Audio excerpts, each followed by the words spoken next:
다윗의 그 불륜의 결과로 낳은 첫 아들은 죽습니다. 그러나 그 다음에 바로 그 두 사람 사이에서 다른 아들을 주시고 그 아들이 솔로몬이며 그의 이름은 여디디야라는 하나님의 사랑을 입은 자라는 놀라운 이름으로 불리우는 아이가 태어납니다. 마태복음 1장에 나오는 여러분 잘 아시는 신약을 여는 시작이 아브라함과 다윗의 자손 예수 그리스도의 계보입니다. 그 나열되는 그 족보 속에 솔로몬이 등장을 하는데 그 솔로몬에 대한 설명이 다윗은 우리아의 아내에게서 솔로몬을 낳고 입니다. 밧세바에게서도 아니고 우리아의 아내에게서입니다. 우리식으로 하면 다윗은 남의 아내 빼앗아서 솔로몬을 낳고, 그런 성경에 쓰이기에 참으로 수치스럽고 잊을 수 없는 그런 부끄러운 기록을 남깁니다. 그러나 예수께서 그런 족보를 통하여 오신다는 사실은 우리로 하여금 역설적으로 밧세바 사건을 다시 보게 합니다.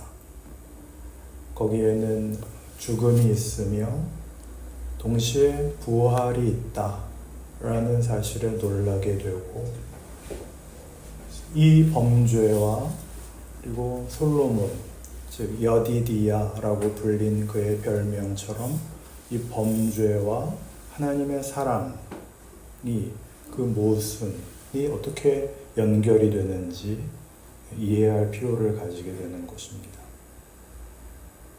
시편 51편에 의하면 다윗의 이 문제에 대한 회개는 지난번에 말씀드린 대로 한 범죄에 관한 회개가 아니라 존재론적 회개였다, 그렇게 말씀드렸습니다. 단순히 제가 잘못했습니다가 아니라 더 깊이 나는 늘 잘못할 수밖에 없는 잘못된 사람입니다. 그러니 용서해 주십시오가 아니라 구원해 주십시오 라고 고백한다는 사실입니다. 다시 한번 보시죠. 시편 51편입니다.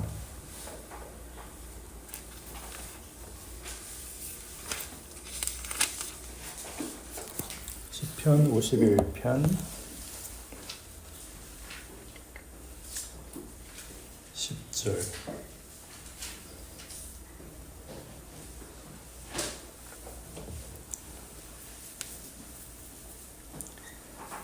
하나님이여 내 속에 정한 마음을 창조하시고 내 안에 정직한 영을 새롭게 하소서.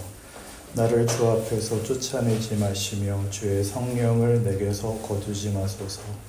주의 구원의 즐거움을 내게 회복시켜 주시고 자원하는 심령을 주사 나를 붙드소서. 그리하면 내가 범죄자에게 주의 도를 가르치리니 죄인들이 주께 돌아오리이다. 하나님이여 나의 구원의 하나님이여 피 흘린 죄에서 나를 건지소서. 내 혀가 주의 의를 높이 노래하리이다. 주여 내 입술을 열어주소서. 내 입이 주를 찬송하여 전파하리이다. 주께서는 제사를 기뻐하지 아니하시나니 그렇지 아니하면 내가 드렸을 것이라. 주는 번제를 기뻐하지 아니하시나이다. 하나님께서 구하시는 제사는 상한 심령이라. 하나님이여 상하고 통회하는 마음을 주께서 멸시하지 아니하시리이다. 여기에서 다윗은 용서를 구하고 각오를 피력하지 않습니다. 구원과 기적을 요구하고 있습니다. 어떤 기적이요? 죄 짓는 사람에서 구원해서 하나님의 의와 기쁨에 참여하는 존재를 만들어 주십시오. 이렇게 요구하는 기도입니다. 뭐가 다를까요? 우리의 회개 기도는 이렇게 되어 있습니다. 이번 일만 용서해 주시면 다시는 죄를 짓지 않겠습니다. 그게 잘못됐다는 것이 아니라 문제는 이 사이가 풀리지 않는다는 것입니다. 이 사이, 잘하고 싶은데 아직도 죄를 짓는 문제. 그렇게 기도하여 의와 거룩한 길을 가고 싶은데 내버려 두시는 것 같은 하나님. 이 문제가 풀리지 않는 바람에 우리의 회개는 늘 쳇바퀴를 돌고 우리의 구원은 우리가 상상하는 대로의 기쁨과 소망으로 나아가지를 못하는 듯 보입니다.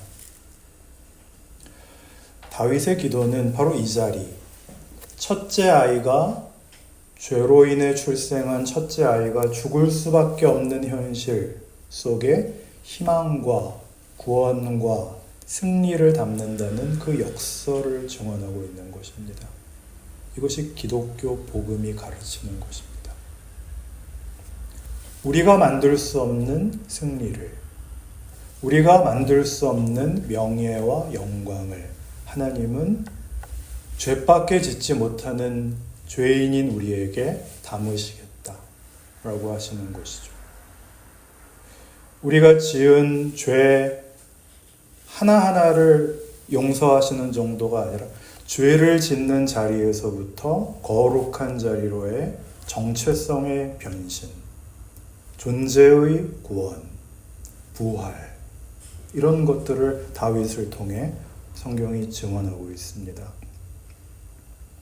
하나의 사고, 하나의 범죄, 하나의 실수를 용서받는 문제가 아니라 죄밖에는 선택의 여지가 없는 우리라는 존재를 거기서 꺼내어 의와 진리와 생명으로 살게 하시는 이것이 성경이 말씀하는 구원입니다.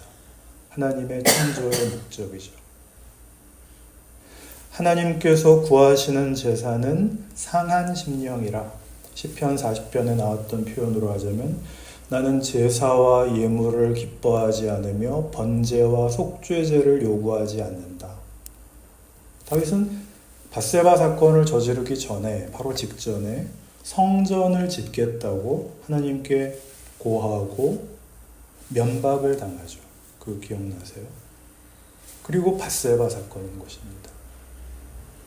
제사와 예물을 요구하지 아니하신다는 것은 하나님은 우리에게 우리가 한 대로의 보상을 하시는 하나님이 아니라는 것이죠. 우리를 만드신 하나님이시고 우리에게 하나님의 자녀라는 이름을 주시고 자녀된 명예와 영광을 목적하고 계십니다.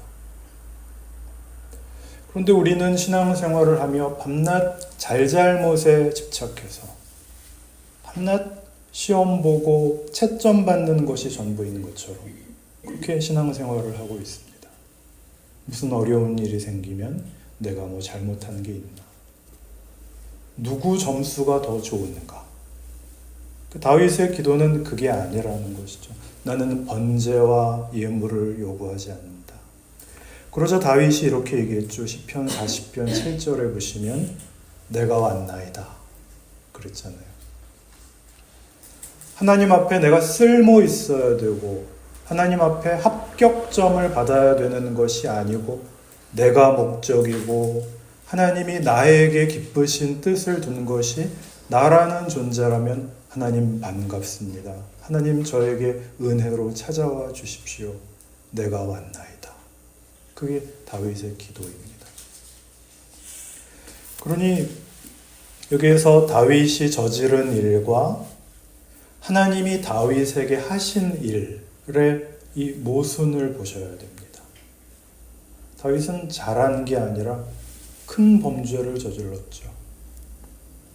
그러나 밧세바 사건이 가진 진정한 지적은 다윗의 이전의 생애를 꺾고 뒤집어 엎어버림으로 그렇게 다윗의 이전의 생애를 가장 극적으로 돌아보게 합니다. 다윗은 은혜의 통로였습니다. 그의 전반기 생애는 그 그 통로를, 다윗이라는 통로를 통하여 하나님의 은혜를, 명예를, 승리를 보내셨죠. 그러나 통로가 은혜를 생산하지는 못합니다. 그걸 본 게 밧세바 사건입니다. 부끄러운 짓을 했죠.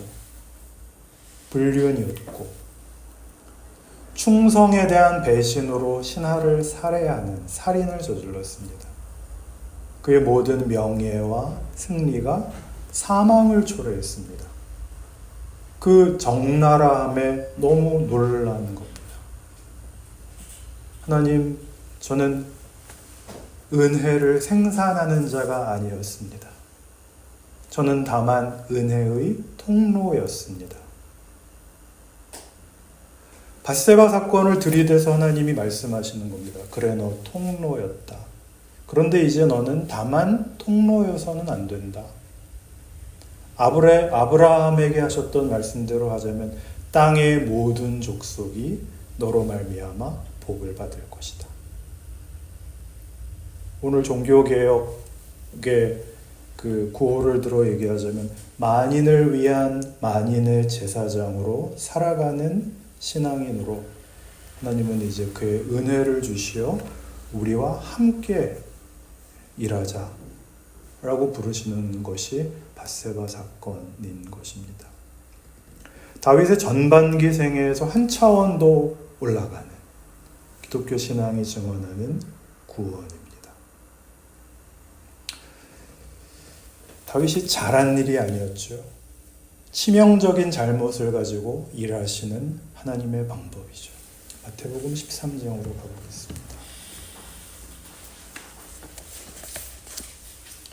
마태복음 13장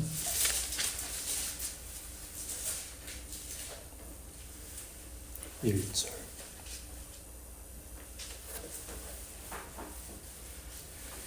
그날 예수께서 집에서 나가사 바닷가에 앉으시매 큰 무리가 그에게로 모여들거늘 예수께서 배에 올라가 앉으시고 온 무리는 해변에 서 있더니 예수께서 비유로 여러 가지를 그들에게 말씀하여 이르시되 씨를 뿌리는 자가 뿌리러 나가서 뿌릴새 더러는 길가에 떨어지매 새들이 와서 먹어버렸고 더러는 흙이 얕은 돌밭에 떨어지매 흙이 깊지 아니하므로 곧 싹이 나오나 해가 돋은 후에 타서 뿌리가 없으므로 말랐고 더러는 가시떨기 위에 떨어지매 가시가 자라서 기운을 막았고 더러는 좋은 땅에 떨어지매 어떤 것은 100배 어떤 것은 60배 어떤 것은 30배의 결실을 하였느니라. 귀 있는 자는 들으라 하시니라. 제자들이 예수께 나와 이르되 어찌하여 그들에게 비유로 말씀하시나이까?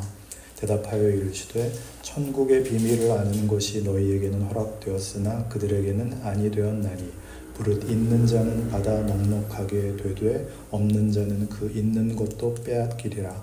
그러므로 내가 그들에게 비유로 말하는 것은 그들이 보아도 보지 못하며 들어도 듣지 못하며 깨닫지 못함이니라. 이사야의 예언이 그들에게 이루어졌으니 일러스되 너희가 듣기는 들어도 깨닫지 못할 것이요 보기는 보아도 알지 못하리라. 이 백성들의 마음이 완악하여져서 그 귀는 듣기에 둔하고 눈은 감았으니 이는 눈으로 보고 귀로 듣고 마음으로 깨달아 돌이켜 내게 고침을 받을까 두려워함이라 하였느니라. 그러나 너희 눈은 봄으로 너희 귀는 들음으로 복이 있도다. 내가 진실로 너희에게 이르노니 많은 선지자와 의인이 너희가 보는 것들을 보고자 하여도 보지 못하였고 너희가 듣는 것을 듣고자 하여도 듣지 못하였느니라. 이상한 비유입니다. 너무나 뻔한 얘기입니다. 제자들이 당황했죠. 예수님께서 무슨 영적 대화를 하시지 않고 이런 뻔한 말씀을 하시다니. 옥토가 되면 많은 결실을 하는 것은 그냥 상식입니다. 길가나 돌밭이나 가시떨기에서 결실을 할 수 없는 것도 상식입니다. 그것이 무슨 교훈이 되는 비유이며 그것이 이사야를 보낼 때의 예언, 보아도 들어도 깨닫지 못하는 그 예언과 무슨 관련이 있다는 말입니까? 아주 중요한 핵심은 이겁니다. 예수 그리스도가 오셨다는 사실이죠. 우리가 부르지 않았고 우리가 만들지 않았습니다. 우리가 스스로 옥토가 되려고 하지 않았습니다. 그런데 하나님이 오셔서 사망에 갇혀 무덤을 열고 부활하심으로 무덤 위에 부활이라는 열매가 되십니다. 우리 다 아는 사실입니다. 우리가 무슨 광장에 모여서 큰 기도회를 해서가 아니라 예수께서 오시는 바람에 길가와 돌밭, 가시떨기에 불과한 황무지, 무엇이 날 수 없는 척박한 곳에 열매와 꽃이 생기는 것입니다. 그것이 기독교가 말하는 내용이죠. 우리가 만들지 않은, 우리가 결실치 않은, 우리가 피우지 않은 꽃이, 열매가 생겼습니다. 그래서 꽃밭이 되고 과수원이 되었습니다. 이건 보아도 보지 못하고 들어도 듣지 못하는, 이해가 되지 않는 것입니다. 우리가 만들지 않았으니까요. 우리가 원하지도 않았으니까요. 그러나 일어났습니다. 명백한 모순처럼 보이는 이 일을 하나님이 하셨죠. 이 모순에 대한 가장 중요한 그리고 명백한 증거는 여러분입니다. 우리 모두는 그 산 증인입니다. 예수를 힘입지 않고 예수의 부활의 능력 없이 예수를 믿을 수 있는 사람은 아무도 없으니까요.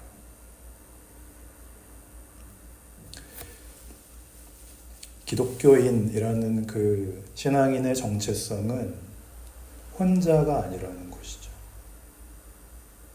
성경이 우리에게 끊임없이 하는 이야기입니다. 너는 혼자가 아니다.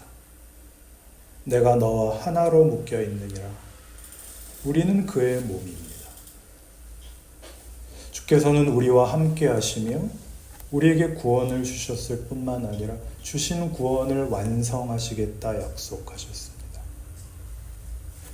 그러나 이것이 우리에게 다만 수단이 되거나 방법론이 되는 것이 아니라 우리를 그 꽃이 피어나는 밭을 만들기 위하여 많은 시간을 허락하십니다. 그 밭이 되어 열매를 맺으라 라고 하시지 않고 맺힌 열매에 걸맞는 밭이 되라 라고 하십니다. 이것이 우리의 생애입니다. 현실입니다. 내가 잘해야만 되고 잘못하면 그 잘못을 뒤집어 엎어야 열매가 생기는 것이 아니라 맺혀진 열매와 약속되고 완성된 운명을 가지고 그것이 내 것이 되게 하는 시간을 걷는 것이죠. 이 꽃과 이 열매가 달릴 밭으로 바뀌어 나가는 기회를 얼마든지 가지는 그 인생입니다. 이 사실을 성경은 이렇게 가르칩니다. 로마서 6장 1절.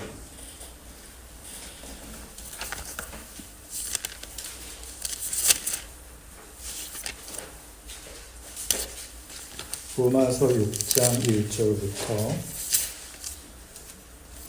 5절까지 여기는 한번 같이 읽죠. 시작. 그런즉 우리가 무슨 말을 하리요? 은혜를 더하게 하려고 죄에 거하겠느냐? 그럴 수 없느니라. 죄에 대하여 죽은 우리가 어찌 그 가운데 더 살리요? 무릇 그리스도 예수와 합하여 세례를 받은 우리는 그의 죽으심과 합하여 세례를 받은 줄을 알지 못하느냐? 그러므로 우리가 그의 죽으심과 합하여 세례를 받음으로 그와 함께 장사되었느니 이는 아버지의 영광으로 말미암아 그리스도를 죽은 자 가운데서 살리심과 같이 우리로 또한 새 생명 가운데서 행하게 하려 함이라. 만일 우리가 그의 죽으심과 같은 모양으로 연합한 자가 되었으면 또한 그의 부활과 같은 모양으로 연합한 자도 되리라. 아멘. 그 기독교 신앙을 어렵게 하는 그 혼돈시키는 가장 중요한 대목이죠. 하나님의 사람으로 거듭났는데 왜 아직도 죄를 지어야 하는가? 하나님은 왜 나를 죄 안 짓는 완벽한 인간이 되게 해주시지 않는가? 다윗의 역사적 사건은 바로 이 문제에 대한 기록이 됩니다. 그가 밧세바 사건을 저지르고 깨달은 게 뭐죠? 나는 생명을 아름답게 만들 수가 없습니다. 나에게는 명예가 없습니다. 내가 할 수 있는 건 아무리 잘해봐야 종교적 행위, 제사와 번제와 예물과 성전 짓는 것, 이런 것밖에는 할 수 있는 게 없습니다. 하나님이 다윗에게 뭘 주셨다고요? 솔로몬, 여디디야를 줍니다. 부활을 주시죠. 부활이 뭐죠? 사망을 이긴, 죄를 이긴, 더러움과 부끄러움과 실패와 멸망과 수치로부터의 구원입니다. 흠을 없애는 게 아니라 더 가는 거죠. 비로소 의와 진리와 생명과 자랑과 감사로 나아가는 것이죠. 쉽지 않습니다. 왜냐하면 내 것이 되어야 되기 때문입니다. 씨름하여 이 길을 이겨내야 됩니다. 어떤 씨름을 해야 할까요? 생각을 해야죠. 고민을 해야 됩니다. 분별을 해야 됩니다. 갈등을 해야 됩니다. 그리고 결정하셔야 됩니다. 책임져야 됩니다. 종교개혁자들이 한 일도 그것입니다. 우리가 믿는 것이 이게 맞나? 하나님이 그 기회를 우리에게 주시는 겁니다. 특별히 오늘 이 종교개혁 주일에 다윗이 겪은 인생이 무엇인지를 이해하십시오. 왜 밧세바 사건은 저질러가지고, 왜 여기 또 엉뚱하게 밧세바가 성경 기록에 의하면 다윗이 부르자 기다렸다는 듯이 달려갔다는 사실에 근거해서 말하자면 꽃뱀이었다. 그 시간에 목욕을 한 것도 의도적이었다. 왕이 이렇게 산책하는 시간을 알았을 텐데 그렇게 문제를 해결하려고 하는 것 말이 안 되는 것입니다. 우리 모두가 하는 것, 하나님은 왜 그때 안 막으셨어요? 이건 얼마나 어리석은 기도입니까? 예수 잘 믿었더니 아무 걱정이 없고, 애들은 속 하나도 안 썩이고, 공부하지 않아도 원하는 대학에 턱턱 들어가고, 한 번도 실수 안 하고 고결하게. 하나님은 그렇게 우리를 그냥 돌처럼, 나무처럼, 물건처럼 다루지 않으십니다. 굉장히 중요한 비밀을 하나 말씀드릴까요? 하나님은 우리를 사랑하십니다. 우리에게 믿음을 요구하십니다. 믿습니다. 말로 하라는 게 아니라 믿음은 하나님과의 인격적인 관계입니다. 사랑의 연장선이죠. 살아서 고민하고 한숨 짓고 매일 하루씩 나아지는 지난한 과정입니다. 하나님의 창조와 보내신 예수와 십자가를 쉬운 해결로 은혜롭게 넘어가는 것으로 잘 될 줄을 믿습니다 라고 하는 번영신학으로 또는 세속 권력과 탐욕으로 물든 교권주의자들에게 선동된 저 수많은 군중의 하나로 광장에 모이는 것으로 그렇게 외면하시면 안 됩니다. 하나님의 일하시는 진정성에 걸맞는 답을 해내시는 여러분의 인생을 뚜벅뚜벅 걸으시는 것이 맞습니다. 그게 신앙이죠. 여러분 자신의 생애, 또 여러분의 각자의 경우, 여러분의 조건에서 신앙인은 어떻게 사는가? 뭐가 하나님을 닮는 것이며 뭐가 십자가의 길인가를 치열하게 고민하셔야 됩니다. 로안 윌리엄스의 표현에 의하면 기도란 인간성의 자라남이랍니다. 깊이 기억하셔서 여러분의 삶을 명예로 책임지시는 귀한 인생이 되기를 바랍니다. 기도합시다.